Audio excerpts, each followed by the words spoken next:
All right, let's be honest. Does the word algebra kind of make your palms sweat a little? Well, if it does, you're totally in the right place. Today, we're going to flip the script on algebra. Instead of thinking of it as some stuffy, boring math class, let's think of it as a series of really cool puzzles. Our only job is to figure out the rules of the game and find those hidden clues. So let's just dive right in. So, here's the game plan. We're going to start with the absolute basics, the building blocks. Then we'll get into the rules of the game. After that, we'll start finding those hidden numbers and equations, tackle some problems with a little twist, and then level up to the big stuff, polynomials. And we'll wrap it all up with a final challenge. It's a nice, logical journey from step 1 to I got this. Okay, first things first. You can't solve a puzzle if you can't read the instructions, right? So this first part is all about learning the language of algebra, building up our core vocabulary so we know what we're looking at. So, let's just rip the Band-Aid off and ask the big question. What is algebra, really? I mean, we hear that word thrown around all the time, and let's face it, it can sound super intimidating. But I promise you, at its core, it's actually a pretty simple and really powerful idea. Okay, check this out. On the left, you've got your standard textbook definition. The one that might make your eyes glaze over. But look at the right side. That's where the magic is. It's like hiding numbers inside letters. Seriously, that's it. That's the whole game. We just get to be detectives, following the clues to figure out exactly what number X or Y is hiding. So, these are the key players on our team. A variable, that's just a letter, like X or Y. That's hiding a number. A constant is what you think it is, a plain old number that doesn't change, like 5. The coefficient, that's the number right in front of a variable, kind of like its sidekick, telling you how many of that variable you've got. An expression is basically a mathematical phrase, like 3x plus 2. But an equation, that's a full sentence because it has that crucial equal sign. And like terms, that's super simple. It's just stuff you can group together, like 3x and negative 5x are like apples and apples. All right, so we know all the pieces on the board. Now we've got to learn the rules of the game, how these pieces are allowed to interact with each other. And trust me, this part is so important. Without these rules, you and I could look at the same problem and get totally different answers. And this is the absolute unbreakable law of algebra. You might have heard of it, PEMDAS, or please excuse my dear Aunt Sally. It just tells you the exact order to do things. You have to do what's in the parentheses first, then exponents, then multiplication and division, whichever comes first from left to right, and finally addition and subtraction, also from left to right. It's not just some random rule they made up to be difficult. It's what makes math work for everyone, everywhere. It's like the grammar of the language. Let's put PEMDAS to the test with this example.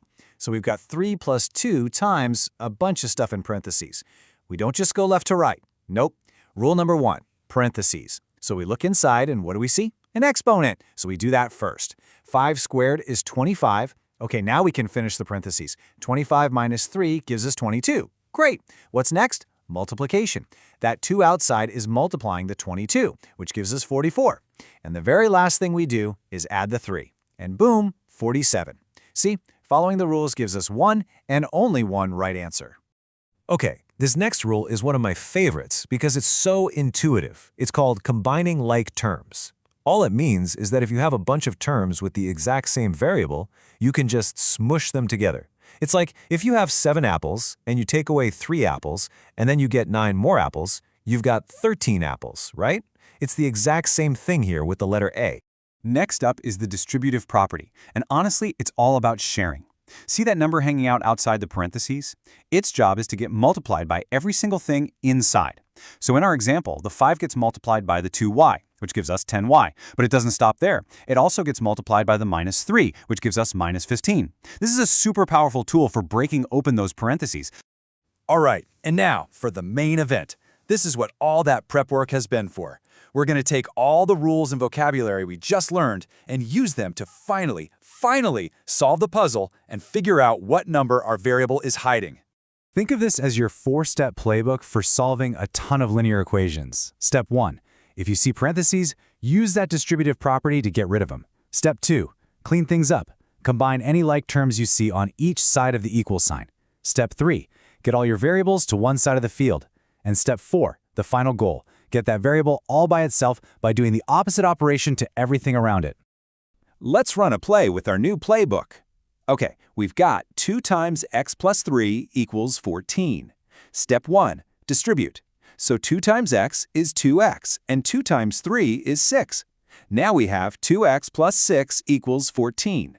Okay, no more like terms to combine, so we move to the final step, isolate x. We want to get rid of that plus 6, so we do the opposite. We subtract 6 from both sides. That leaves us with 2x equals 8. We're so close. To undo that times 2, we just divide by 2 on both sides, and there it is. X equals 4. We found the hidden number. Okay, so you've pretty much mastered the basics of solving equations. Awesome. Now let's look at a couple of level ups. These are kind of like equations, but they have their own little quirks and special rules you got to know about. Okay, this one is huge. I want you to burn this into your brain. When you're dealing with inequalities, the greater than or less than signs, you solve them exactly like a regular equation with one giant exception. If you multiply or divide both sides by a negative number, you must flip the direction of the sign. It's the number one rule, the one thing everyone forgets, but you're not going to. So what happens when the puzzle has 2 hidden numbers, an x and a y? Well, now you're dealing with a system of equations, and there's this really clever trick called the elimination method. The whole goal is to make one of the variables just disappear. Look at this example. See how one equation has a plus y and the other has a minus y? They're perfectly set up to cancel each other out. So if we just add the 2 equations straight down, poof, the y's are gone. We're left with a super simple equation, 3x equals 8, that we already know how to solve. Okay, time to level up again.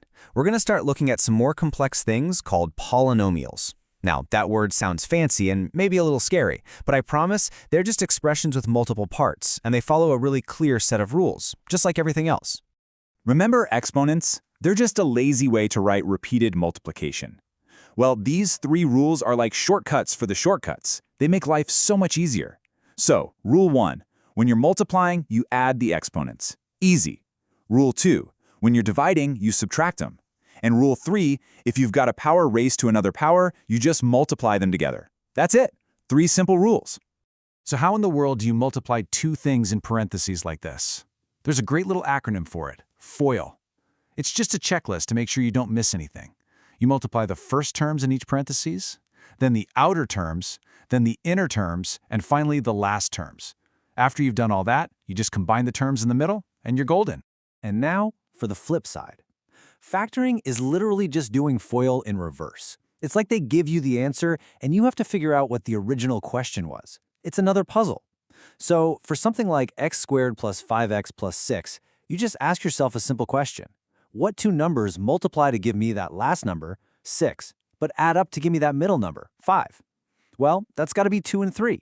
So we know the original parentheses were x plus 2 and x plus 3. All right. You've learned the vocabulary, you know the rules of the game, and you've got the strategies. It is time to put it all together. Welcome to the Algebra Gauntlet, a final rapid-fire challenge to see what you've learned. Okay, here we go. 3 problems hitting 3 key skills we just covered. We've got a linear equation to solve, a polynomial to factor, and a system of equations to crack. This is the perfect time to pause and give these a shot on your own. And here are the answers. For that first one, x is 5. For the factoring problem, it's x plus 5 times x plus 2. And for that last one, x is 4 and y is 2. How'd you do? Even if you just got 1 or 2, that is fantastic. You're doing the work. We've been treating algebra like a fun little puzzle this whole time. But the amazing thing is, it's a puzzle that solves real-world problems. People use this stuff every single day to figure out business profits, plan rocket trajectories, you name it. So I'll leave you with this question. Now that you've got these powerful new tools in your toolkit, what kinds of puzzles out there in the real world do you think you could solve?